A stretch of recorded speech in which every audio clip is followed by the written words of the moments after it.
Let's do it. And we are live. Welcome, welcome. Happy Thursday.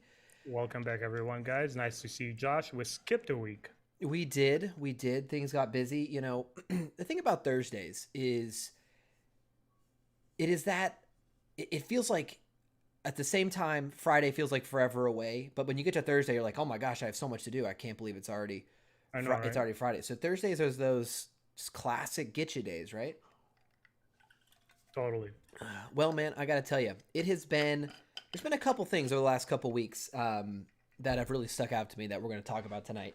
Some of it is filling in the gaps from the week we missed. So talking about Visions, talking about the Bad Batch finale. I'd love to hear what you think there.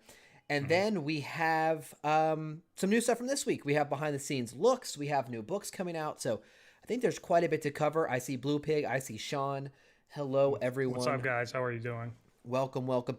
As always, guys, we are very chill here, very flexible. Feel free to tell us if we need to be louder, be quieter, shut up, speak up. We are always down to hear it. So Yep. Yep. Let's do it. let me just see here. So let me ask you, timeline. What are you reading right now in Star Wars? What are you doing Star Wars right now? Are you doing anything Star Wars? What's going on? Tell us where you're at this week. I am constantly doing Star Wars. Just before we hit live on this podcast, we were just talking about how it's all about the grind. It's all about like putting in time and work and really sharing with fans, and that's how you get the audience. That's how you get the views, and grow as a successful channel. Right now, I'm on the fourth book of the X-Wing series, which I finally Ooh. promised to myself I'm going to read in sequence and not abandon it like I did several years ago. So the fourth book is called The Back to War. Enjoying it tons. One of my few, actually, quite a few of my fans encouraged me to fill up my Fridays because we're going to talk about the Bad Batch season finale today. Josh, you're going to take it away. Yep. But, since it's over and Visions is a couple of weeks from now, there's a couple of things we could do on these Fridays. And Mhm. recommendation was to check out the Star Wars Droids and Ewoks. I'm going to do that. Oh, okay. Some throwback. Never seen them before, I man. haven't either. I have not either. So you'll have to tell me. I'll have to watch your channel to find out what you think. I've heard they're kind of cheesy, but they kind of have to be, right? That's just the era. Hey, sir. Hey, that's your opinion, sir. I haven't seen them. I Yeah. haven't seen them. Well, very good. I gotta say, just so I'm clear, the X-wing series is different than the Rogue Squadrons, correct? It is technically two different series, or is it the same thing? There is an Alphabet Squadron from the canon series, Right, the and newer. then there is the X-Wing series from the Legends. Two Okay. separate things. Okay.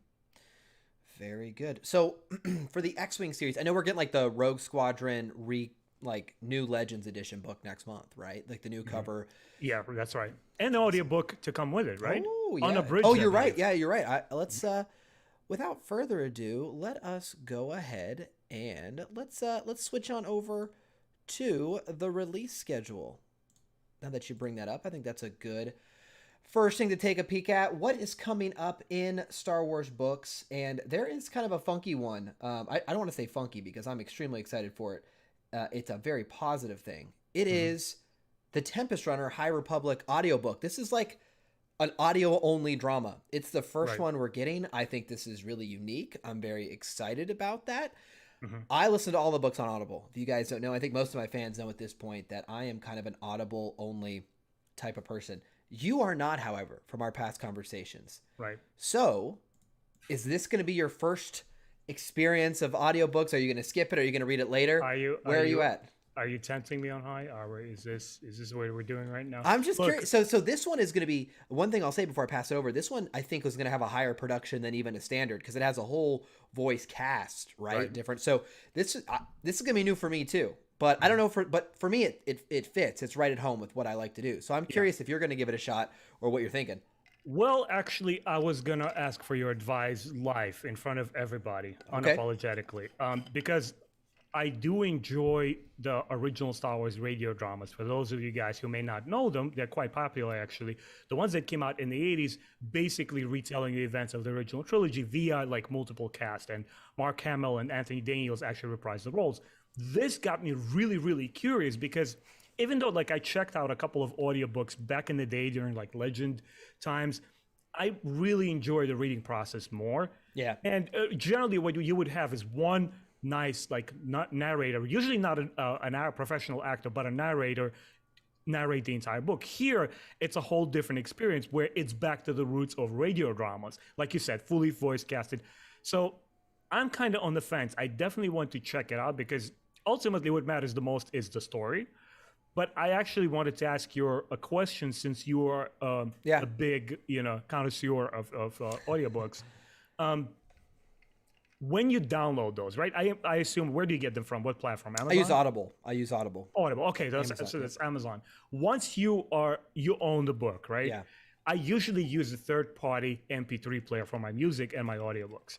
Is it possible for me to take the High Republic Tempest, for example, and convert it to MP3 files and rock away with it? Or it's something that Audible doesn't let you do? I don't think you can, but I've never tested it because I just have always gone through the Audible interface and just downloaded it directly through the Audible interface. I've never tried to get fancy with it. So it could be not possible, or it could be possible I'm just not educated enough to try it. If someone knows in chat, let me know. Here's the thing. We've talked about it before. My audience knows. I have completely been obsessed with Audible since I was able to get it. It has allowed me to read again because, going through college, going to work, you're on the commute, it's how do you find time to read? You come home at the end of the day, you got stuff to do. It's very challenging. Being able to read during that 30-minute drive to work, I have about an hour round trip to work, 30 minutes there, 30 minutes back, which is minor compared to some bigger cities. Like, if you live in a large city. And so being able to listen to a book for at least an hour a day, if I want to go out, on a walk around my neighborhood, if I want to go out and do yard work, I can put the book on and it is, to me, a game changer. It has absolutely opened up. I have read so many more, and I'll put read because I know some people are like, that's not reading. I have, quote, read more books than I have in years over the last 3 years since I've gotten Audible. And that's one of the reasons this channel even exists. Is because of Audible, right? Is the fact that I can read these books and fit it in my schedule. There's days at lunch, I'll just sit there, walk to lunch, put my headphones on, listen to the book, eat. That's like in 30 minutes, an hour, I can get a book a day. So I highly recommend it. And I think I'm not alone. I think it's becoming very popular. So I don't know. it is. I think by tons because we're getting more and more busy. And have you noticed, like, during the a year and a half now, we hit like through in the middle of this pandemic, how like a lot of people are working from home, and it's like there's family life and then work life from home, and then people need an outlet. And I assume like a lot of like young couples, probably people are like newly married, have babies, your hands are just too full to hold the book. Exactly, you know what I'm saying? Like exactly, my good friend William, right? Him and I are like the biggest Star Wars fans in our circle of friends. And he just had his second baby. And he's like, Ben. And I've been like encouraging him to go deeper into reading the Legends, especially the New Jedi Order. It's something that we've talked about for many, many years. And I still can't get him to read them. He's like, Ben, you don't understand. I don't have time. Like I would read like a chapter of a physical book and fall asleep. So I think even him, like I'll ask him around just for our next live stream, but I think he's getting into like audiobooks like crazy, man. He's enjoying it. I'll tell you, and we are Star Wars focused, obviously, but I'll tell you guys a couple things. And hello, I see a bunch of people have entered chat. Timeline does a lot of the chat monitoring for me, so I appreciate that. I see one thing here. Giafet said, I can't drive and listen to an audiobook. And I've heard people say like it gets distracting almost. Like I'm trying to drive and I got something going on. It takes a little bit of a concerted effort. There are days that like maybe I'm focused on work or maybe the commutes, and I can't. I just don't listen that day. I just don't. So I totally get that. But, for me, I just love that we're doing new things. And one of the things I've really liked about the High Republic Initiative in general is just like trying new stuff. It's like, hey, we're doing comics and we're doing adult novels and we're doing audiobooks and we have little animated shorts about the characters. I just appreciate the fact that they're trying to meet audiences in different places, right? So I think that's really cool. Yeah. And I heard, I think it was it J-Charge? Yeah, so J-Charge said, the collector part of me doesn't seem to like audiobooks as much. I mean, you can see my shelf. I have to buy them all anyway, so I end up spending like twice as much. But what's great about Audible, and Audible, feel free to sponsor the channel. Audible is $15 a month, which is pricey, but you get one free book a month of any price. So I basically pay $15 a month, and what's happened over time is I've accumulated some. Like some month I don't spend it, because I got a big book. Right. And so And it actually accumulates. yeah, they let you save up to 10 credits, 10 months worth. You can 10 months of credits you can save. So And 10 with books. those credits, you pick any book you want. Yeah, any book. Any book. I've read the whole Stormlight Auto- Archive series. Every one of the High Republic books I've gotten on my monthly $15 subscription. Audible, can you like sponsor us both? We'll be total Disney Yeah, shills I will. 100%. together. Yeah. It's awesome. It's expensive. I don't want to, I understand that with every subscription and everything. But for me, like, what's great too is I share it with my family members. Like, we can share an account. And so Yeah, that's dope. I do the same. we've all read Stormlight Archives. If you guys aren't familiar, that's a fantasy series I highly, highly, highly, highly recommend once you're caught up on your Star Wars stuff, of course. And they're like 40-hour audiobooks. I mean, they are long books. But man, you here's what happens for me. You fall in love with the voice actor. You fall in love with like their voice is what you hear in your head. It's this weird you thing. associate with the character. Yeah, right? it's this weird thing that happens, and that's the High Republic has done some fun stuff too, where they'll play like some of the similar sounds and themes that we know from Star Wars. So lightsaber ignition sounds, and they'll do some themes and they'll build it. So that's kind of fun too. I have pre-ordered Tempest Runner. It's only 5 days away. It comes out the 31st. So I'm really excited for this one. Again, I love that. First of all, this is a gorgeous cover. I kind of wish this was a physical piece of property because it's right? a great cover. Yeah. It's one of the best covers they've put out, in my opinion. Maybe they'll do a physical version later, but Yeah, it's very, very dramatic. I just did a video on Dave Dorman. It actually Yes. reminds me a lot of his artistic style. Josh, there's another quick question I actually wanted to ask you. So, guys, I just actually remembered what is the prime reason I don't get into audiobooks. So, in the days of right, during Legend times, majority of books were abridged. And they were explaining the reason behind it because it's quite costly to produce like hours-long audiobooks. Yeah. Now, my understanding is that the books of the Star Wars Legend reissues that are releasing right now, that they're unabridged. They're like what you have, you're hovering on the page, like for example, Rogue One, right? It's a complete unabridged version of the audiobook. Shatterpoint specifically with Mace Windu on the cover was unabridged. That was the first time they ever released that in audio form. And you're right, I've heard that. The game has changed. It's so funny because like audiobooks, like you talked about, radio dramas, it seems like old technology that's become like back in, just given that everyone's walking around with a mobile phone that you can connect to, cars that are compatible to it. So yes, in fact, and I know chat probably has a thought on this. I don't know what I'm going to read next once I'm caught up with the High Republic, right? For Star Wars. I really want to read Thrawn Ascendancy. I've already bought all the audiobooks. I want to read Alphabet Squadron. I've bought all those audiobooks. But I also want to read, Heir to the Empire. I want to catch up on Legend stuff I've never taken part of. It's it's like a wealth of knowledge. Like I have too much right now. Yeah. It feels like so, and that's the thing with audiobooks. I tend to take them slower than a physical book, because a physical book, it's almost like you get in the zone. I remember, you get a book and you're just flipping through. But I feel like audiobooks, because that person the narrator might read slower or might, so anyway, it's just so much for me to catch up on all the time. Yeah. And Josh, just to echo what you're saying, one of the reasons I wanted to start talking to people and make a channel is that I've heard from so many fans, yourself included, that like, I'm just getting into the Star Wars like expanded universe. It is so huge. Where do I start? It is so convoluted and confusing that like people can't grasp the concept that there is like, okay, there is stories that happen in between the movies a little bit before that, but hold on a second. There is stories that go thousands of years before or hundreds of years after the Luke, and all the people. And it can be daunting at first. And I always recommend to people, once you situate yourself around your favorite character or around the time period that you really, really enjoy, that's a really good entry point in both canon and Legends. For me, and we'll move on to our next topic here shortly, but for folks who have maybe seen, I believe it's my Mandalorian Season 2 video, not the one from this morning, but one long time ago, talking about how the Mandalorian Season 2 really got me back in the fold. The reason I'm reading the High Republic, the reason I started this channel was because, I had really gotten into the second season of The Mandalorian. I was like, man, I'm having fun again. I'm kind of jazzed up. Like, so I'm looking at like the official Star Wars channel. I'm looking at, and they announced this High Republic thing. And I'm like, oh, this is cool. Like I've been reading audiobooks on Audible. So I'm back into books. You know, I'm like, oh, sweet. And I'm going to get on the ground floor. That was my thought. I'm like, I'm going to be at the beginning, so I'm not going to feel overwhelmed. I'm just going to start with everyone else, and this is going to be great. And, you know, January rolled around, and I got Light of the Jedi like first day out, and I'm listening to it. I'm like, man, I thought that was really, really killer, you know?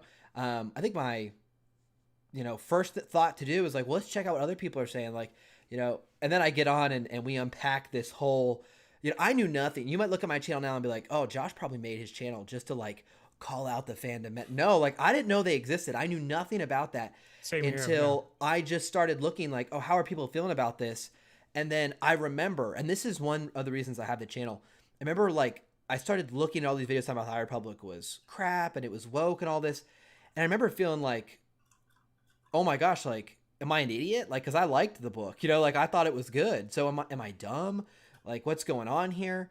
And it can kind of like shake your confidence a little bit, right? It can be like, oh, I guess I'm just dumb. Like my taste stinks, you know? I mean, it's bad to admit it because everyone, you know, oh, like whatever you like. But when no one else seems to agree with you, you can be like, oh man, maybe I'm just wrong. Like, what am I missing? It's not fun anymore. Right. Exactly. And so that was one of the reasons of the channel. So you're right. I had never read any Star Wars. I had just been a big fan of the TV shows and the movies. I mean, that was it for me. I considered myself, as we've talked about, huge into the prequels. That was like my jam, the Clone Wars. Mm-hmm.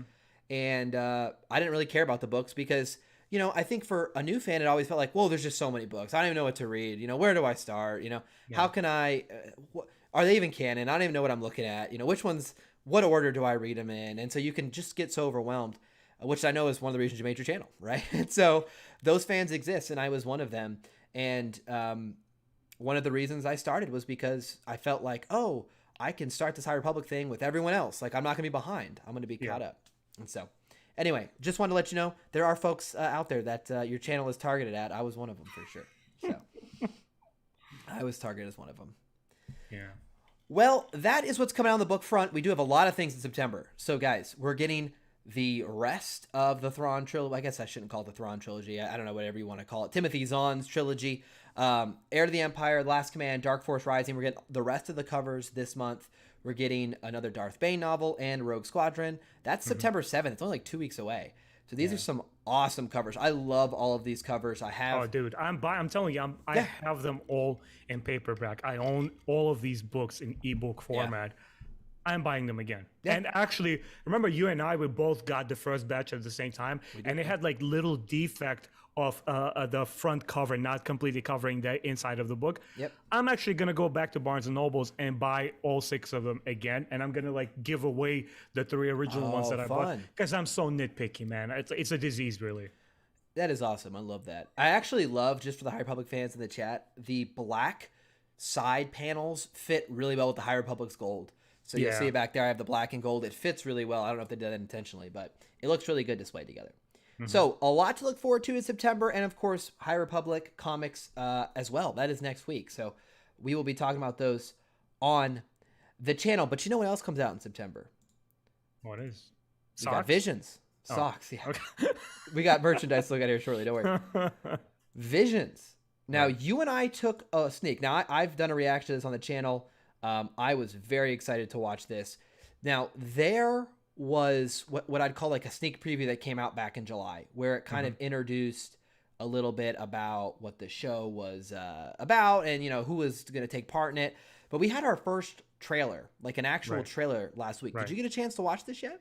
No, I have not seen it. Well, we have to watch this together. Let me make sure I have my sound sharing with you. Oh, we're going to do like a co-reaction together? Yeah, Let's do it. It's only a minute 55. I thought this trailer... No, I guess I don't want to tell you. I thought it was awesome though. So you've seen it. I have not. Just for if anyone watching is curious, let's see. I did see obviously the first preview, you know, teaser, but I have not seen any of it. I watched this trailer. I did a reaction. I felt bad because I literally just like kind of stared at the screen like. Right. I didn't even have like good insight to say. I just was like, this looks really fun. Before we hit start, are you an anime fan or not? I would consider myself an average anime fan. So I grew up, I liked Dragon Ball Z and Naruto. You know, I wasn't deep into, I've watched all like the Studio Ghibli films, like, you know, all of Spirited Away, all that, you know. Yeah. But I don't consider myself like a deep, hardcore fan. Now, let me tell you this though. They released 2 versions of the trailer. I'm going to show you, I'm going to see what kind of fan you are. Do you want the English dub or do you want the original, which is in Japanese with subtitles? I don't care. You don't care. Chat, does anyone have a preference here? I will tell you this, why chat is telling us. There are some really good voice actors who are going to be part of it. We'll pull that list up shortly. But the people who are doing the English dubs are like, it'll kind of surprise you, I think. There's some actual like big name actors in there. So we'll give chat a second. I don't really have a preference. I know purists are big on like only Japanese. You know, Japanese. I want to see it from the perspective of a professionally trained animator. Some of you guys may know who watch my channel. I have BA in traditional hand-drawn animation, kind of like flapping my tail feathers over here. But I try to stay away from like previews and announcements and this and that, because I really enjoy a content the most when it's like hit start and it's right there in my face. That's how I get the most surprise, the most thrills. I generally try to, like, if there is a really, really awesome trailer, I'll watch one of them and be done with it. But in case of this, I'm your guest. You invited me. It's your show. Run it, man. Let's do the English one. Let's do the English one. Let's do it. Because I am going to watch it in English. Let's just call it what it is. Yeah, same here. Yeah, I'm going to see it in English. So let's watch it. If any anime has a good English dub, I'll watch it in English. All right. Everyone, prepare yourselves. Let me know if you can hear the sound timeline. I'm not sure if I shared it correctly. So I'll point upward if I don't hear it. All right, here we go. 3, 2, 1. Long ago, a great warrior came to this village and entrusted our ancestors with this. Its power and responsibility now lie with you. It's pretty cool looking. Wow. Different styles, okay. Vastly different styles. Yeah. You've been guided by the Force since you were born. I like this one too, like fluffy creatures.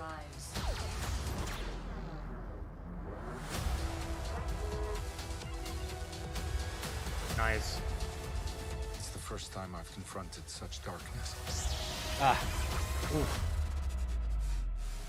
Something ancient and sinister. I love that shot right there. Yeah. We are going to be a proper family.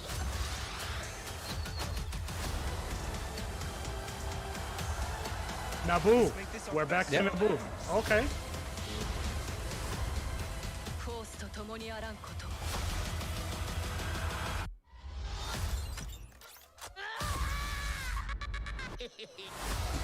Of course, everything has to be dramatized like an anime.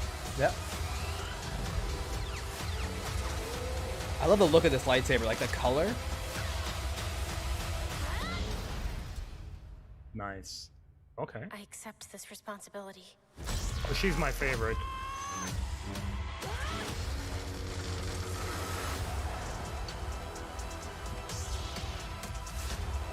What I really like about the trailer, Okay. but it's probably what some people I think don't, is how it just kind of owns it. It's like we're doing anime. It's weird and wild. Like we're just kind of going for it, and I appreciate that. It's a very pronounced Japanese sensibility, kind of like celebrating the weirdness of the medium. I have 3 major things that I want to look at in this trailer, and I don't like to be overly analytical because the trailer is where they usually basically sprinkle the spice, but when you actually get to the show or a movie and watch it, it presents itself as quite a different animal. So there are points of concern and points of like real interest. Like the first shot that right here you're paused on, obviously Akira Kurosawa and manga black and white style here. My only concern is looking at the way that it's animated, it looks like these are 3D models. Depends on the angle, because you're right. Like here, you'll see. Even like when you look at the character models, it looks like it's a highly stylized and shaded. Is called cell shading, where they basically try to adapt to anime style. Of course, obviously, Star Wars: The Resistance show has been doing that, and a lot of anime, including the popular series Guts, the Berserk, right? The newer series has been using that CGI model, and I'm not a big fan of it. I enjoy 3D animation in video games, and when it's a full CGI film, like Moana is magnificent. But when a 3D style tries to imitate something that's different, that is anime, I'm on the fence about that. To me, that's like cheating. Now, the second thing I want to quickly say is that feline / bunny girl, I don't even know what to call her.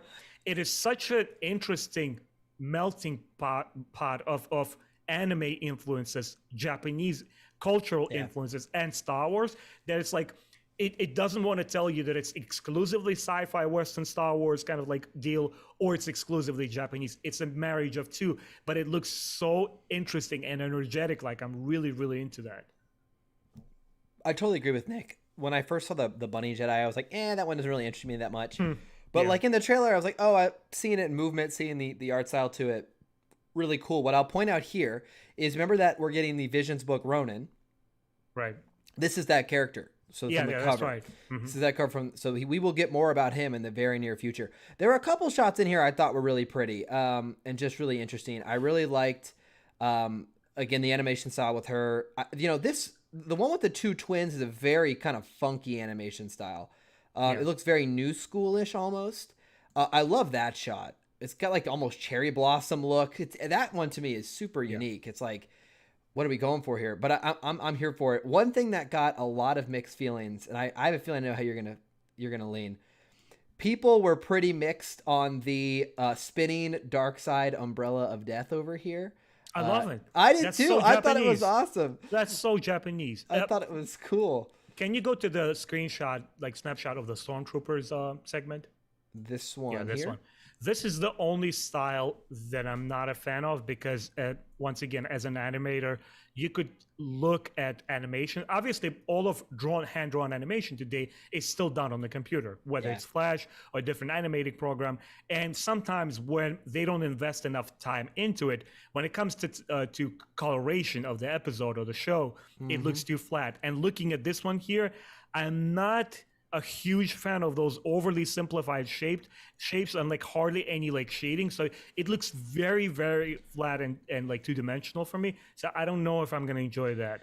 Maybe like the episode will ride on the strength of not its visuals but storytelling. Who knows? It's true. It's almost impossible to tell. I really like some of the shots. I thought this was a cool shot. This is straight from the Dark Empire. This looks so awesome. I really liked this character here looking like Ultron. That looks to me like comic book Ultron. Sith thing. I don't know. I'm intrigued by that. There were just a lot of cool shots. Visually, it looks appealing. I'm very curious to see where we go. But look, at the end of the day, I give Disney a lot of respect. They picked 8. I mean, these are not like American studios taking their crack at anime. These are real Japanese studios going for what they want to do. So I want to give them credit. I think that's really cool. Let's look at the voice cast real quick. Some of these are going to stick out. Let's see if this article is good. Okay. I would wish we could get pictures. Sometimes it's like, look, I'm not talented enough to know who's who. Yeah, I'm not that great with names either, to be honest. Exactly. That shot is dope too. It is. Yeah. That's what they put as the thumbnail. So they knew what they were doing. So we have, let me just call some of the ones I know. Joseph Gordon-Levitt is in one of them, which is really cool. Interesting. Tamura Morrison. So Boba Fett is literally played by Boba Fett, which is cool. I like that they did that. Nice. Neil Patrick Harris, Allison Brie. So Neil Patrick Harris, famous redhead. I don't even know what they're gonna have him play. Those ones stick out to me. It's like, oh, those are big name. David Harbour from Stranger Things. recently he was in Black Widow as whatever Red Guardian. I loved him as Red Guardian. So that character it's like your culture right now. So I know, right? So Jordan Fisher, just some other I appreciate George Takei is in here, Takai or whatever is in here as well. A lot of actors that I don't know or do know, but it seems like they put time and money into this. And if you're going to do something, do it right. And so I'm very hopeful this is going to be a big success. And I think this would be a perfect testing ground to see, if the first half of Disney-owned Star Wars era was kind of like bumpy and not what everybody anticipated, and the whole thing with the sequels. Maybe here, instead of adhering to that very strict and rigid canon, maybe they'll say, well, hold on a second. Maybe we can have a spin-off which is an anime style and is not part of the canon. Maybe we can pull one comic or book series from Legends and continue that if there is a demand for it. And if it ultimately all boils down to the business aspect of it. This is always has been the case during George era, and so is the case during Disney era. If it sells, they'll make it. And it feels like with this anime style, they're almost like Star Wars Unleashed. Yeah. There's no excuse. There is no expectations from fans. You don't know what it could misfire or it could be amazing. I'm excited. We're both going to watch it. We'll have reviews on our channels. I know. I'm very hyped. And guys, I don't want to beat a dead horse. You and I talk about it all the time. I said it in my video earlier today. If you guys haven't seen that video, go check it out.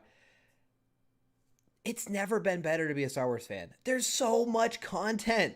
They're re-releasing old stuff too. It's not just new stuff. They're giving us hardcovers of old Legends comics, Dark Horse comics. I mean, they're doing so much. Yeah. I couldn't be happier. It's so cool that we're going to get this show for September and I'm sure into October. Then we're going to get more High Republic books. We're going to get, re-releases of Legends books. Oh yeah, we'll get Book of Boba Fett in December. The best thing about it is there was a tweet, and I'll have to pull it up. I'll have to find it. It talked about Star Wars. I'm going to butcher this guy's analogy, and I apologize. I want to find it to give him credit. It went kind of viral last week where he said, Star Wars is like your favorite restaurant. I've seen that one. You eat what you like off the menu. You love going to the restaurant. Not everything's there for you. You don't like all of it. But you love to go. It's a familiar spot and you treat the staff with respect, right? Yeah. Exactly. And that is, I think that's perfect. Here it is. It says Star Wars has and always will be a restaurant. We all love eating there. We don't like every dish on the menu, and that's okay. You're not supposed to. Order what you like, avoid what you don't, and don't worry about what others are having, and don't be a jerk to the staff. That is just dead on. Raul, full credit to him. He gets it. Yeah. That guy gets it. Anyone who watches my channel knows, I'm not a big fan of the sequel trilogies. Doesn't mean I have to rip into them on a daily basis, tell everyone who liked them that they're morons, right? It's like, everyone I love the prequels. There's, we've talked about it. The prequels being popular is a new thing because my generation grew up. That's the only reason why. For a long time, the prequels, you can go on YouTube right now. I can testify to that, how heated the fans were in the late 90s and early 2000s. Guys, I've been my young adult self going and seeing those in theaters. You don't understand. Star Wars fans have always been passionate, but you know what? Not everyone has been an asshole. There's people who can not agree with you, like you and I. That's what the communities we're trying to build. And I've just seen a recent live stream a couple of days ago from this other guys. I joined all 4 of their channels because it's a bunch of guys sitting down and just talking and seeing what works, seeing what doesn't, analyzing it. And there's no bashing of filmmakers or actors. They're just saying, look, something is not for me. My friend over here has completely opposite view and he enjoys it. It's so silly. We've gotten, the internet's kind of done this to us a little bit where, everything has to be kind of polarizing and argumentative, and we all fall into it. I'm no better than anyone else. But I think this is a good way to look at it. And there's so much to enjoy. I've never felt like there was more content for Star Wars fans, but exactly. I'm totally there with you. What do I know? One thing I did want to point out, and Timeline, you probably know a lot about this. I think Blue Pig asked, these Omnibus Collections, they're re-releasing them in big hardcovers, right? Don't you own one? I own all of them. Okay, so you own all of them. Stop. I have to stop your show, okay? Yeah, go ahead. Go for it. You did ask me in the beginning of this live stream, hey, Ben, how's everything going? Yeah. And I've actually prepared a little something here I wanted to flash. Speaking of this omnibuses, here's the latest one I got. So this one is Droids and Ewoks. That's funny. right? So in preparation for watching the shows, which I'm super excited to do so, but I'm actually not expecting a lot because, you know, the kids show. Yeah. What can you possibly? But I really, really enjoy collecting it. And this is just another thing that kind of prevents me getting into the audiobooks because, like, if you don't physically own something, you can't touch it. You can't smell like the paper insert or stuff like this. You don't feel a sense of ownership. It's not stacking on your shelf. And when your friends come by, you can't just pull it up. It's like, hey, man, look, I got this one. You're like total nerd out, like with your Star Wars fans. This is what I like doing. And when they release these old school Dark Horse era comic books in the hardcovers, I jump on those because they're easier to preserve. If it's paperback, it's a little flimsier, so they get damaged. Yeah. This is a whole different story. What is this here? We got this year-by-year visual guide. Is this going to be any good? I might have to look at this here. Guys, breaking news here. Click on one of the pages. Interesting. Okay, that's something they've been doing for quite a while. They also had a few editions of those during the Legend era, basically to navigate yourself through all of the comics and novels. It's cool. It's doing like by release too, July. So it's like covering very cool. Okay, so hot take about the sequel trilogy. You guys ready? Hold on, chat. I love porgs. I thought porgs were great. I was a big fan of the porgs. I see them representing right here. I liked them, you know. Porgs or Ewoks? I mean, I understand the right answer is Ewoks, but I thought the porgs were kind of cute and funny. Like, guys, this is the guy who claims he doesn't like sequels. Okay, they were funny. I thought they were cute too, and it was a really crafty idea. Do you know why they had porgs? Have you ever heard this? What? Okay, so the island they filmed, and I'm about 99% sure on this. I saw this in one of the behind the scenes. The island they filmed had a ton of puffins. The birds. Oh yeah, that's and right. They're protected, yeah. And like they literally were like, we can't get rid of these puffins, so they just made a character that they CGI. So when those shots of them flying over, those are puffins that they just pretended were porgs. So I thought that was really clever. I like that idea. That's fun. It was cute. So okay. Anyway, side note there, very fun. Oh, this one's cool too. Have you seen this? Let me show you this. You know, if you guys haven't, damn it, you're making me like spend more money. If you haven't come to a stream before, guys, it's just two guys hanging out talking Star Wars. So. This one is really cool. It's called Battles That Change the Galaxy. And if you look at these pages, they're like full spreads about... Oh, this is nice. Yeah. And they even do the fights, if I'm correct, from the Clone Wars, I'm pretty sure. Like the animated as well. Yeah. So this is like from the Clone Wars. Or this is from Rebels, excuse me. And so it talks about who the admirals were and like shots from the battles. It's pretty cool. It's pretty cool. So there's a lot of cool reference books out there to hop into, like the map of Endor and like the battle formations here, kind of like what Eckhart's Ladder does on his channel, where he does like tactical breakdowns. He's so detailed into it. That's really fun. This is like kind of his stuff. So nice, very cool. Okay, so Star Wars Visions, very excited for it. I hope you guys are too. But we just had the Bad Batch finale last week. You and I talked about what we wanted to see. I've seen your review. I want to get your thoughts, though, while we're here live. Here's what I'll say, and I'll set you up. I thought the first season of The Bad Batch was really successful. I thought the finale was really tension-filled. I thought the score was gorgeous. The shots were gorgeous. I thought it was really successful, and I saw a lot of people, I don't want to say a lot, but I saw several people online being like, Bad Batch was kind of, the first season left... I just feel like people don't remember the first seasons of Clone Wars. Like, the first season of Clone Wars is like, if you compare that to this first season, I mean, it's like a quality gap of huge. And I love the Clone Wars. It's like my favorite thing, Star Wars. But this, I thought, was so well told. What did you think? Let me know. So, you know, with Clone Wars, I was very, very excited about it when it launched. And for somebody who wasn't a huge prequels fan, it kind of like invited me over and made me enjoy that period. I felt that the first two seasons, the only very minor nitpick that I had, they were a little bit on the slow side, but I understood where it's going as somebody who studied storytelling for 7+ years, right? And then we, of course, got Rebels, which seemed a bit more focused, a bit more serialized than Clone Wars. Clone Wars kind of jumped from character to character. It wasn't strictly chronological in timeline. Rebels was. And now we have the Bad Batch. Honestly, based on the first season, it is my favorite Star Wars show. It's been great. It is, maybe I'm kissing too much Disney hands here and want to be sponsored, but I think it's nearly flawless. It's immaculate, and I'll tell you why.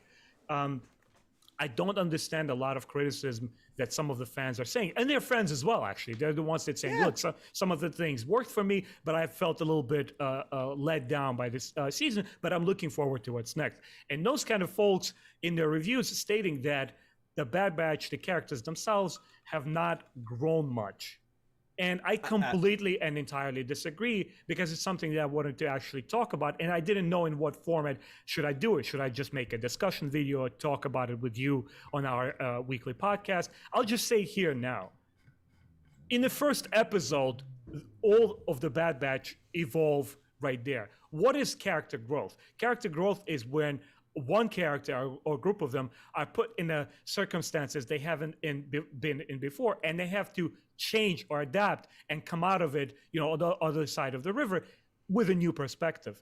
And guess what? We start with Order 66, where these loyal sons of the Republic have to abandon it. That's already a huge shift from where they were in the beginning of just one episode.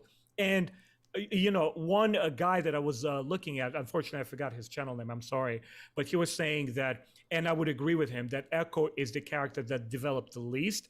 But I think this was the point, because they are a group of soldiers who only knew warfare. They're children trapped in adult bodies that don't have any social life or any social cues. That's why they are so awkward when they go to all these different places. But I think the intent with Dave Filoni was to have them mature together as a unit in the first season, and later in consecutive seasons, explore each person's individuality. And as a crew, as a team, they have completely grown in this episode. For example, they grow from somebody who are a fighting unit to somebody who are now refugees and they don't know where they belong. There's a big question mark, to somebody who say, look, we now understand that the Empire is evil, and we have to take a more active stand against them.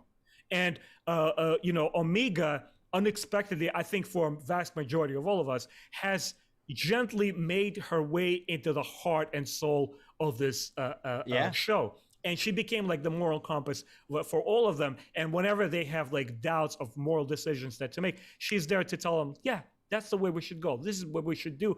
Because she's as a child, her thoughts and feelings are unfiltered, and she just wants naively to help everybody. I thought it was near damn perfect. It almost felt like if the first season of Clone Wars felt like a quick diner, then the Bad Batch first season is like fine restaurants in somewhere like Midtown Manhattan, like with fine seasoning on top of it, because it's so well structured and so well paced. It's immaculate, dude. First of all, I want to say you reminded me of something early on in your comment about Clone Wars. Here is a chronological order watching guide on Star Wars website.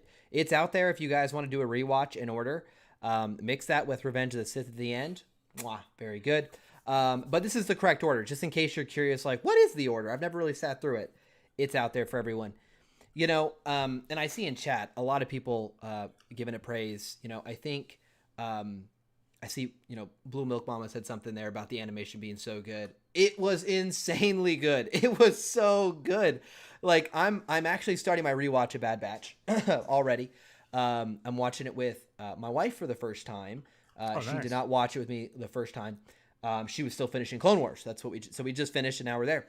And I have recently watched both, and there is a quality gap, especially in the early seasons. Oh yeah. And I love the Clone Wars. It's probably my favorite.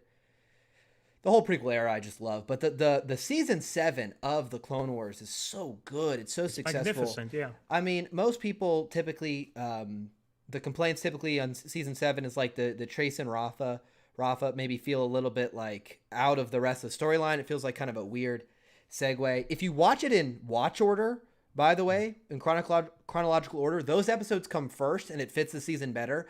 I think it fits worse the other way, where they come in the middle of the season. So anyway, I couldn't agree with you more about what you said. I think, Echo had a chance to actually have character development in the Clone Wars, is what people forget as well. He had moments in the last couple seasons. I mean, obviously the Bad Batch was introduced saving him. And so we know about his character. Not to excuse, I want to see more for sure.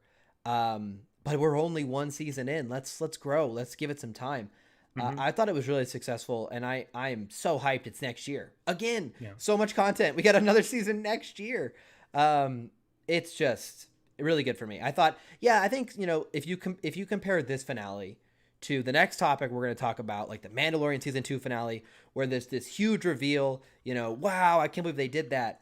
Well, even season 1 of the Mandalorian didn't have a really huge finale. Yeah, the Darksaber reveal at the end was really cool.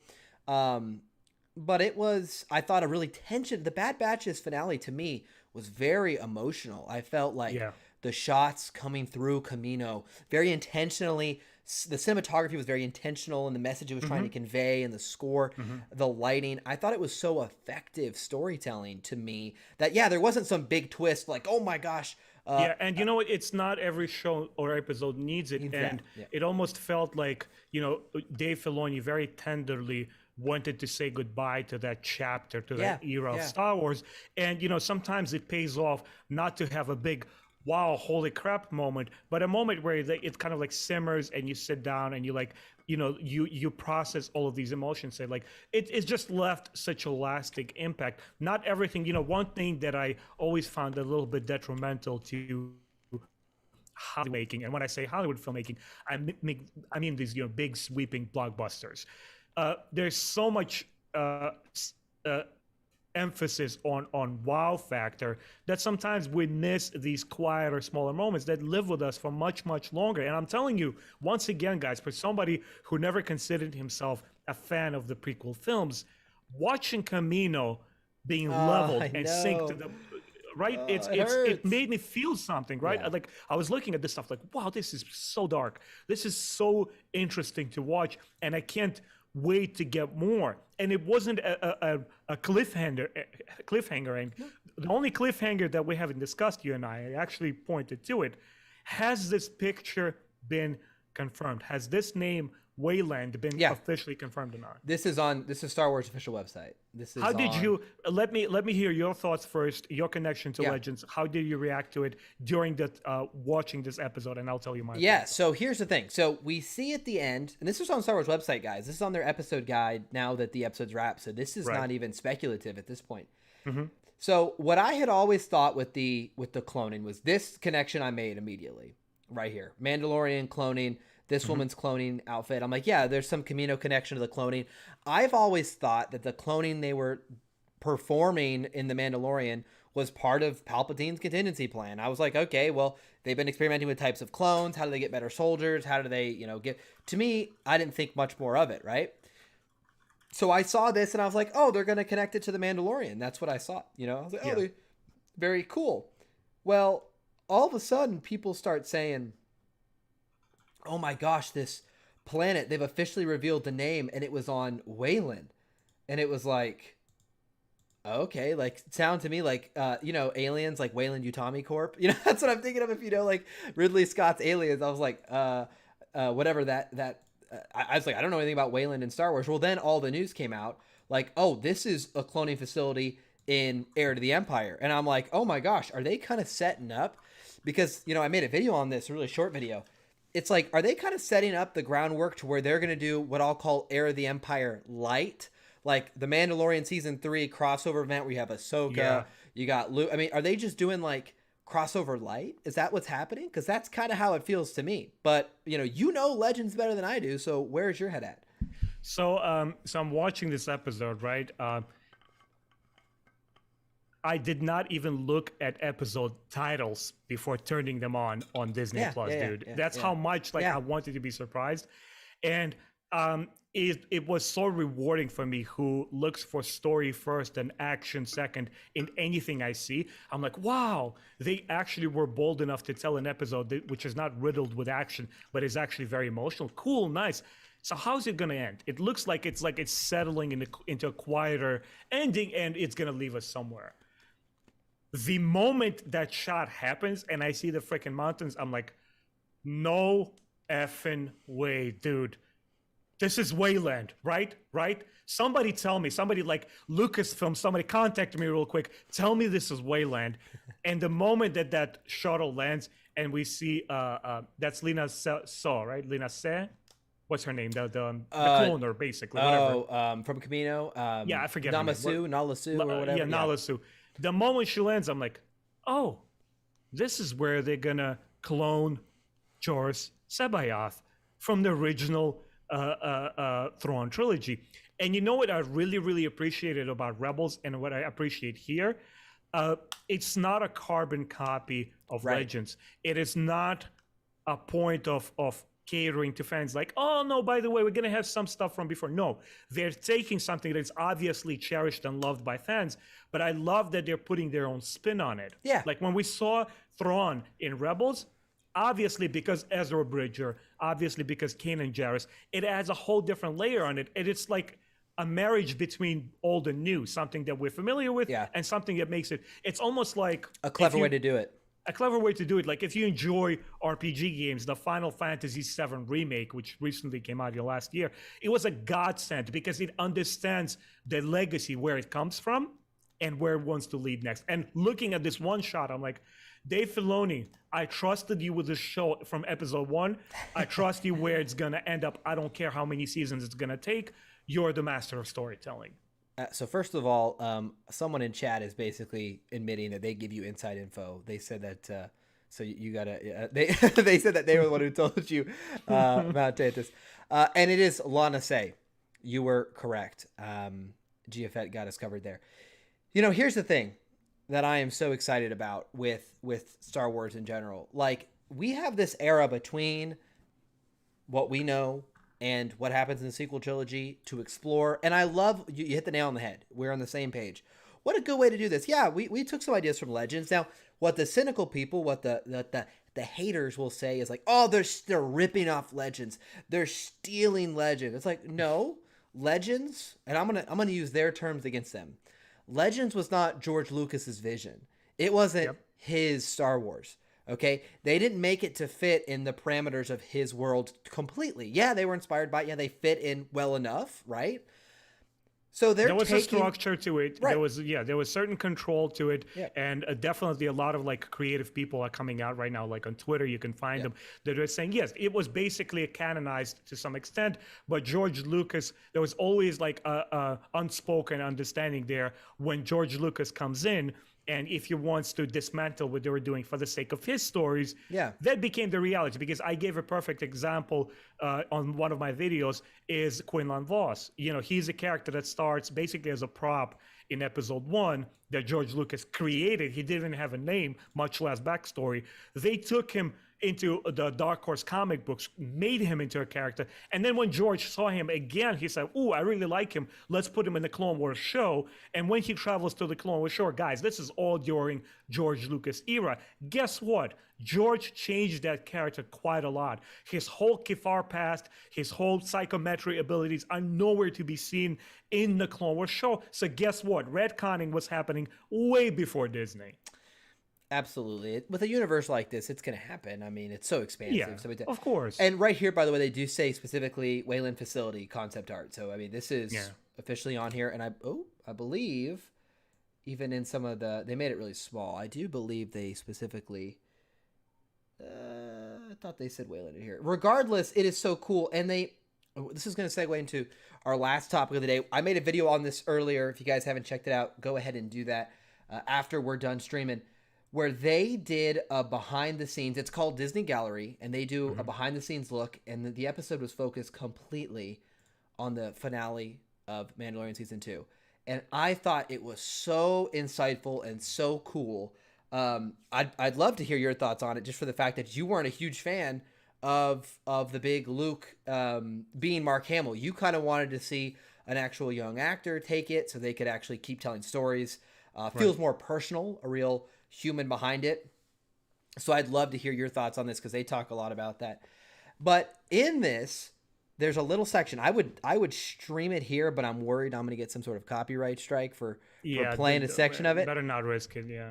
There's a section. We won't watch I wasn't going to watch the full thing, but there's one section specifically where Dave Filoni talks about Luke's lightsaber style when he comes off. He's like, okay, you know, who's been training him this time, right? It's got to be better. It can't be overpowered. It's got to be better than we saw him last, but it's still got to have its own style and flair to it. He's like, when you watch Ahsoka and you watch Luke, they're very different.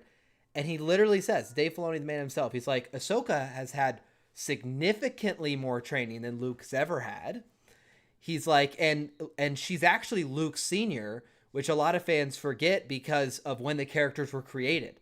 So because Luke was literally before Ahsoka, I think all of us have always felt like, well, Luke was the most powerful being around at the time, right? But I thought Dave Filoni was to me, and I might have to just pull this clip up for my own video to get it there. At the end of the day, I found that so interesting. Like, oh yeah, she's out there, she's powerful.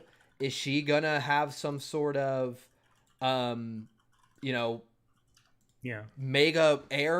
role in this heir to the empire kind of spin-off thing going? So, that to me was really stuck out. Let me pull up the clip for you to listen to, and I'll get your thoughts. But by the way, I really enjoy your setup, man. Once again, yeah, really dope. I tried something new. I was having fun with it. So let's. Isn't this cool? Reacting to my own content. This is the future of YouTube right here, guys. I know. This is the future right here. You make content and you let's react together. React to it. For the show. Always the crescendo, right? Because we've now seen on every deck him moving through.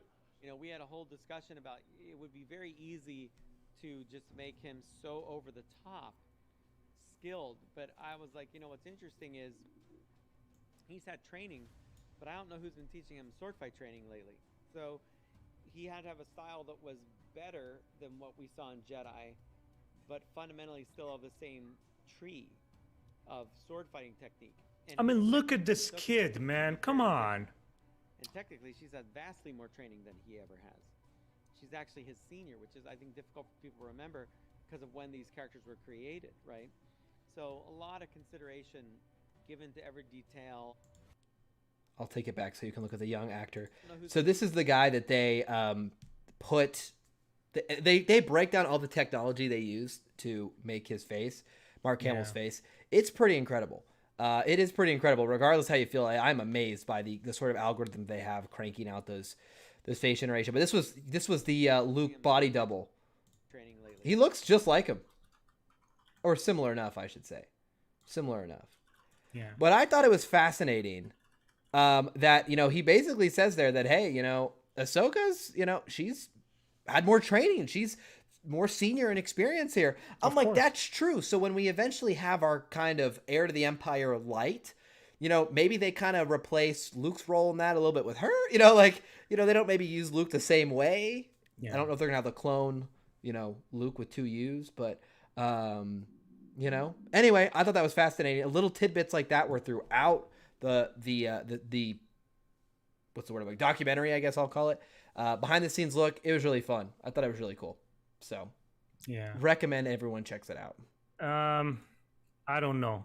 I have a few feelings here. Let's not forget that aside from being a really amazing storyteller, and I respect and love Dave Filoni to death. I respect and love George Lucas to death for giving me my favorite franchise. Let's not forget Dave Filoni is also an exceptional salesman. When I'm buying. when Jon Favreau introduced Mandalorian and we saw that very, very gripping, absolutely mind-blowing trailer, and he said, look, it's a whole new chapter for Star Wars. We're going to take it back to the roots, back to the beginning. No famous characters, no cameos, no nonsense like this. It felt like such a gritty and mature approach, something that Star Wars Legends has done. And I think that was part of the appeal why so many old school fans crawled out of their caves and, after being in denial with a sequel trilogy and saying, no, this is the Star Wars that we want. Part of me was there too, because as much as I enjoy sequels, I'm not entirely on board with them. I don't think they lived up to the greatest benchmark and legacy of the original Star Wars, and neither did prequels. Anyway, this show comes about, and I'm watching it, and immediately after the first episode, something happened. I had to bring my expectations from here to here, because it's the entire show to me is an exercise of contrived filmmaking. And by that I mean it's like looking over, over the shoulder. George Lucas, he did it this way. Let's try to replicate it. And it's almost like positioning actors on a chessboard and strategizing the camera work and the filmmaking techniques to try to recapture the magic. Right? Mark Hamill said that it's all about, they caught the lightning in the bottle. How do you replicate that? Yeah. And that's what the show honorably attempted to do. And to me, it didn't quite live up to it because it doesn't have that spark of creative forces of being completely unleashed and breaking new ground and never looking to the past, right? But at the very least, the first season rode on its own on its own integrity. I didn't introduce cameo characters. I'm like, okay, no, they're trying. I hope they improve with the second season. When you watch the first season of Breaking Stranger Things or The Witcher, it automatically washes you over with like, whoa, you know what I'm looking at? This is pretty interesting. This is pretty new. It's exciting like that. The Mandalorian doesn't have that energy. The Mandalorian rides on nostalgia. It rides on those familiar shapes of Mandalorian armor and looking badass and completely phenomenal action. It's completely fine to have a show that is a visual spectacle. I just made a video on my channel a couple of days ago called Story versus Spectacle, and Mandalorian to me represents the very best of spectacle, right? And here comes season 2.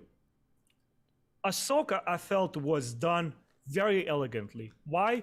Because Dave Filoni, he didn't beat about the bush with her. She's not a thrill to show up at the end of the episode. She's not a marketing tool. She is right there from the beginning of the episode to tell you a certain story. And I felt that her story was the most emotional in the entire show, along with Mayfield episodes with, Bill Burr.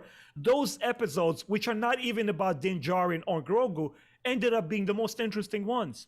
And it's so upsetting when the show can reach up to that high level, but it's so uneven all over the place. And now we're leading to the season finale of season 2, right? There is no foreshadowing for Luke. There is no explanation how he gets there. We just know that there's an open room, right? An open slot for a Jedi to come and pick up this little, Grogu. He's telescoping with the Force. It could have been Cal Kestis. It could have been Plo Koon, like they, deceived the filmmakers. Yeah. And it could have been a number of people. It could have been Ahsoka. I felt personally the most sensible thing would be for Ahsoka to kind of like say, you know what? Well, now let me learn from this experience. Maybe I'm not a Jedi any longer, but this kid needs support. And guess what? Lo and behold, the moment that X-Wing lands, I'm like, oh man, they're gonna try to placate all of these. This is reactionary filmmaking to try to placate fans who are displeased with the trilogy of films that is not for them, right? I'm like, okay, let me not be a jaded fan. Let me be a fan who celebrates that, right? Because Dave Filoni says Star Wars is about giving you good emotions and feelings, right? Yep. And, we're seeing amazingly acted choreography. I'm like, whoa, this is pretty badass. The way it's filmed, at least, it's pretty raw stuff. And you automatically see the parallel with Darth Vader. Vader is killing flesh and blood. Luke is killing machinery. Nice little parallel. At least there's something going for that scene. The moment that this happens, and I was expecting Sebastian Stan, and you see that basically dead Luke face, it just... Even, me analyzing it outside of my personal opinion, just looking at as a film student, right? You look at that face and it diminishes the emotional content of that scene significantly. It's like, and then again, you hear Mark Hamill's voice that has been digitized and made youthful again, and it brings it up again. Like, and you don't know how to feel about that sequence. It's breaks the promise of what Jon Favreau said he was going to do, which is not cheapen his experience by giving cameos. Yet here is a cameo without any foreshadowing, and you're executing the scene that is really well, extraordinarily filmed, and then you give us a CGI character. I'm like, I don't know. I'm not feeling it to this day. I don't buy it, man. You have what I'd call a unique opinion, because I think you're probably in the minority, which is okay. It is okay to be in the minority. I really like the second season, but I don't necessarily disagree with your issues with it, because they do exist. One of the reasons I really like the second season is it did play off the characters I loved. It gave me, look, I have the re-armored Boba Fett helmet pre-ordered the day that thing went live. It doesn't even ship until January of 2022. I'm not even going to get it until after the book of Boba Fett comes out. I love seeing him re-armored. I love seeing that thick. I like how they just kept him like dad bod Boba Fett. He's just like, yeah, you know what? I'm a dad now. And, you know, for me, seeing Ahsoka come back and then, you know, the Darksaber, it just is like, it felt bigger. To me, it made it, and that's what you're saying, basically. You're basically saying that it felt like it took what was kind of a quaint Old West story in the first season, and I understand they introduced the Darksaber at the end of the, you know, but you get what I mean. With the introduction of those characters, like the universe to me felt so much more lived in. It was like, man, Ahsoka's out and about. What's she doing? Oh my gosh, we got Boba Fett back in here. Oh, we got the Darksaber. What's going on with Mandalore? Oh, we have the Night Owls. What's okay? Like, to me, it was like I was drawn back into the Clone Wars. One of the things I love about the Clone Wars and the prequel era in general is, this is the best way I'd say it, and it's probably unrefined, but I think you get what I mean. The Clone Wars to me felt so big. It felt so lived in. It felt like there were different planets and different factions and different, you know, beliefs and different people at stake. I felt like with the original trilogies, they were very focused and small, in a good way. But when you're in that Clone War era and you're going to a different planet and you're seeing different cultures and you're hearing about different prophecies and you're seeing the Night Sisters and you're seeing all this, the universe to me in the Clone Wars felt huge. And, you know, when we had these characters reintroduced back, I got that same kind of feeling where it was like, oh my gosh, like this is the big Star Wars universe. It's not just Luke versus Vader. It's not just, you know, even in the sequel trilogy, to me, it's kind of like, yeah, it's Kylo versus Rey, right? I mean, that's kind of what it is. I understand there's more, but this to me is like, there's multiple storylines with multiple different angles. They don't all want the same thing. Boba Fett wants whatever we're going to see in the Book of Fett. It was to go get some revenge apparently and take the throne, right? What does Ahsoka want? She wants Thrawn. Well, what does the Mando want? What does Jin want? He wants to get rid of Grogu. Like, I just loved the fact that it felt like there's all these trees that are now introduced and we're going to pick them up in different shows. So to me, it got me excited is what I would say more than anything. I was like, Josh, you know, and it's funny to point out that like when I'm listening to you talk, right? Yeah. All of what you're saying, I'm not denying because it makes sense. It's logically it's sound, right? Yeah. That's what the show is. I completely agree with you. It grows the show, it expands it. And where else can you go than use the characters that are fan favorites? People love them. Yeah. And here's the crux of the problem. Sometimes things are intellectually sound, but are we okay, Josh? Am I blowing you away? I'm doing my lights. Don't worry, you're good. I'm blowing Josh away with my amazing argument. He couldn't take it anymore. He's just like, he dropped from his seat. That's how strong my arguments are. You know, what I'm saying is, you know, it's sometimes you look at a piece of story, right? And it's intellectually sound. Yeah. It makes sense. But on an intuitive level, like when you watch and process something with your gut, something that stays with you far longer than a thought process is emotion. It endures for you for the rest of your lives. You know, your first memory of your mom or your first, day like in school or something like that, or making a new friend or something like that. On an emotional level, when I look at, honestly, pretty much everything Star Wars after the original trilogy, that's all of the prequels, all of the sequels, but that excludes the shows for some reason. When I look at all the stuff they've produced thus far, it's always has felt contrived. It's always has felt built. It's always has felt not too completely confident on its own 2 feet. You know, when you look at something like The Ex Machina, I'm pretty sure you've seen that sci-fi movie, right? Yeah. Or The Arrival. It is undeniable because you're looking at something that maybe not entirely original, but there is such a strong energy of the creative spirit of like, hey, I'm boldly going to go and make this particular statement, and I don't care what anyone else thinks, right? Star Wars has yet to reach that gap, and I honestly don't know if it ever will, because it's in the hands of this filmmaking machine that it's primed for success. You know, if it's not successful, we can't make it.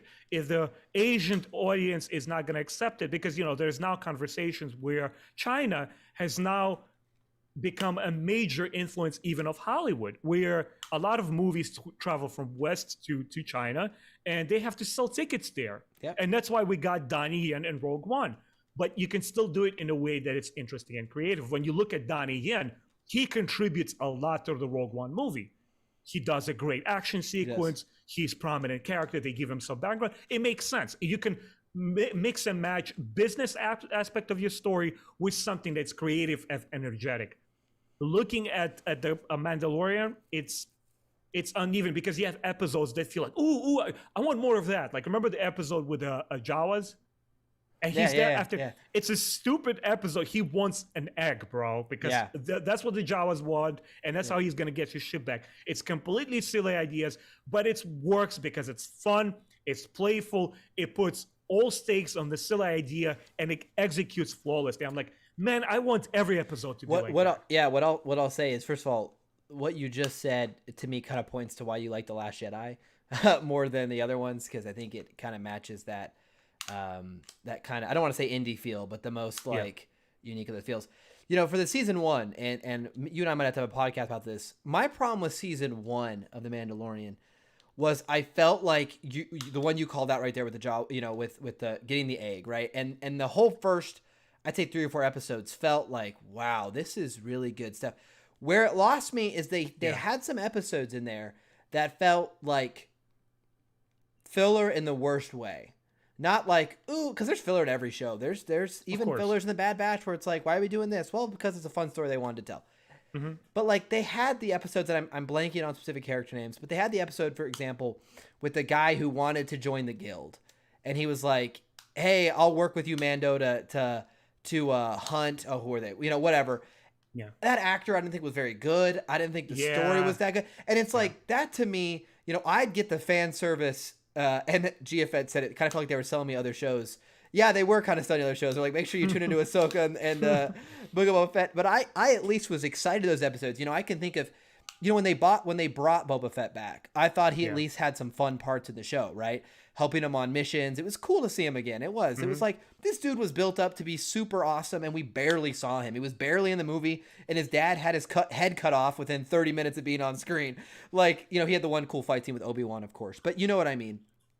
So it was kind of like, hey, finally. So, hey, Ahsoka, she's still alive. You remember her. Here's what she's up to. That's why I think why the second season worked. Is they're just, and I'm going to say this, and this is going to trigger some people, but it's true. I'm just being honest. I did not like Cara Dune's character. It has nothing to do with Gina Carano. You can I do not care. You can love Gina Carano. Yeah. She seems totally fine for a human being. No problems. I didn't like her character. She just felt weird to me. She felt kind of lifeless. I felt like they didn't give her a lot to do. I felt like they wanted to give her a cool backstory, but to me on screen, she never grabbed me as a character. And so it's like in the second season, I get Bo-Katan. It's like, well, she's way more interesting. And so I felt like there were too many misses in the first season to justify the same formula.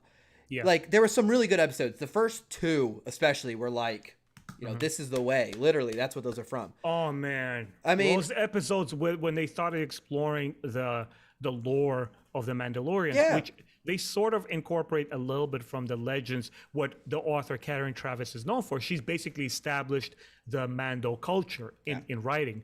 And I really loved that they didn't entirely copycat that. They mixed it in with their new ideas, like that the Mandalorians never take their helmets off. That's new. This is the way. This is new. The whole Mando thing, that this is how things are done. And he has a conversation with the Smith. That was interesting. I'm like, why isn't there more of that stuff in there? Why do I have to go to a spider cave and catch some eggs? Like, what's going on there? And this is where the spectacle versus story comes in, because let me think of the episode in season 1 where they go fight the AT-AT, right? The AT-AT. With that village. They go to that village, Cara Dune, that's the episode Cara Dune is in, and they fight. I'd rather go watch the Ice Spider episode, because it just to me felt like a better spectacle. Like when they did spectacle in season 1, I felt like it was just better in season 2. Because the visual was really cool. And I think in that episode with the Ice Spiders, when the X-Wing is chasing the Razor Quest and they're going through the cloud, it's like, man, you can't help but be like, It's kind of hype. You know, this is like Star Wars, The Frontier. It's like that to me had that vibe. It had that very frontier vibe. The problem with the Mandalorian, I think, that can't be denied is it does get a little fetch questy. It's like, hey, let's go here and do this thing. And there was rumors this week. There's been rumors for a long time. It's only was written to be 3 or 4 seasons. And this week people were saying the 3rd season's gonna be the last. That feels kind of right to me. I know it sounds because I don't know how much more you can tell about this kind of, bounty hunter. You know, he had his relationship with Grogu. I mean, you could go huge and have it be some sort of Siege of Mandalore. He's got the Darksaber, so maybe he's going back. I just don't know if they're going to do that. And I don't know if they really should. You know, it's almost like I think that the character's been kind of our faceless, not a lot of words spoken, cowboy, basically. Honestly, again, it's criticize me all you want, guys. It's just not very memorable. Din Djarin, I didn't believe his tears parting with Grogu one bit. Like, Grogu looks cool. I guess he's cute. He's not a memorable character by any measure. He's just there, man. It's like the emotional component of the show. You know what, like, the first season feels like? It feels like a testing ground of ideas because it seems to have, like, an overall beginning and the end, but each episode feels like its own thing. Like, ooh, what if we try this? Will people kind of like catch on with this stuff? Well, let's try Jawas. If we go back to Tatooine, is that going to be popular? What if we try to CGI those mounds that the Din Djarin has to ride at one point? It feels like a launching pad for ideas. And you know what? I think at least on that level, to end on a positive note, is at least on that level, Mandalorian succeeds. It was being playful. It tried certain ideas. I really applaud Disney for giving reins to these young writers, young directors, and trying things. And just because Mighty Benjamin's opinion, is sort of kind of like critical, that doesn't matter. There's plenty of people who enjoy this stuff. And it's very, very important to experiment and break new ground. Even you're facing with some Phantom Menace guys who bash on the sequels all day long, it's important to upset the formula. At the end of the day, and I really liked the 2nd season of Mandalorian, but it was truly fun. I mean, that's what it was there for. It really was more of like a fan servicey fun time, and it worked for me. I think the 2nd season worked for me in that regard. Yeah. But I don't know how much more story there is to tell. I just don't. But I'll be tuning in. I also have my Darksaber pre-ordered. It'll go back there on the wall someday. Josh, one of your fans, Jeff Fett, just said, I have no soul, and I don't think I'll be joining this podcast anymore. I think we're professionally done, you and I. You weren't monitoring your people. Well, I'm going to be honest with you. That's my second account. That was my thoughts. I typed those up, as you know. Oh, okay. I really did like the Mandalorian 2nd season. But part of it was just I was more interested in I made a video about it. It's to be commended. It's a nice try, and it makes us, I think, all of us excited for more. Exactly. And, I'm very critical of Marvel movies. My channel's not about superhero movies, but I'm very passionate about superheroes. I will tell you, to me, it had that very Marvel feeling, but in the good early days. Like, I don't know, where it's still set kind of fun. And I don't know. That's the best way I'd put it. We are about an hour and a half in. Let's wrap it up. Let me just say one parting thing. I don't know if you're interested in this, but Lego Star Wars, the new game. Well, I'm buying it first day. Okay, that's awesome. I wanted to talk about that. They finally said it's going to come out in spring of 2022. It's been delayed like 3 times. I'm happy it is. I hope it just means they're putting time into the quality. This is a Twitter video, so the quality's not as good as the actual trailer. It looks really fun. I'm very excited. I'm glad you're going to play it too, because I really like Star Wars games. I'm happy we're getting more of them. So I think they're putting over like a whole bunch of new levels there. They're going to streamline the graphics. So like on the current generation consoles, it's going to be seamless load times. They're putting like tons of characters, and I just can't wait, man. Yeah, it looks great. I'm glad we're on the same page there. The humor in these games is just top I know notch. It is. It is great. It is great. Okay, well, let's go back to the main screen here. Let's transition and do our wrap up for the week. Thank you guys for stopping by. We love doing these Thursday night conversations with you guys, interacting with you. Timeline, tell me what's going on in your channel. What are you doing next? Say goodbye to the fans. What's going on? So I think what I want to do this weekend, I've made friends with Meg Reviews. Meg. She does amazing Star Wars Legends reviews, and she's so intelligent and passionate. And what she's currently doing is reading some of the Legends books, which I've read decades ago, literally.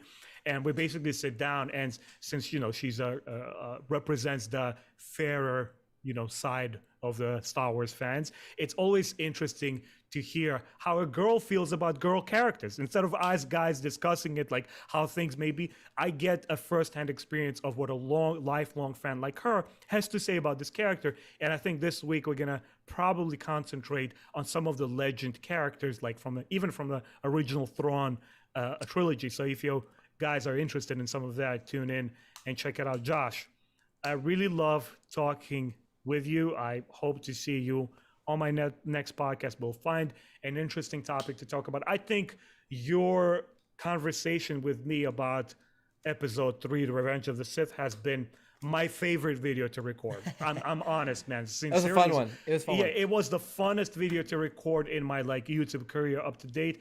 I really, really enjoyed that. It gave me brought some new perspective on the episode, and I can't wait to do more of those. Absolutely. And guys, thank you I see everyone in the chat saying goodbye. Hey, we thank you guys for showing out. It's always fun to have other people to talk to. We love doing these once a week. We try our hardest. Sometimes life gets in the way, but we will be back. There'll be a lot more to talk about with Visions on the horizon. Make sure you guys stay tuned to Timeline's channel. Go watch his podcast. And we will see you again next week. Same place. It's going to be 7 or 8 Central Time, depending on what we got that week. So we will always tweet it out, and I will let you guys know in our videos. Until then, guys, thanks for the support. We will be back very soon. Thanks.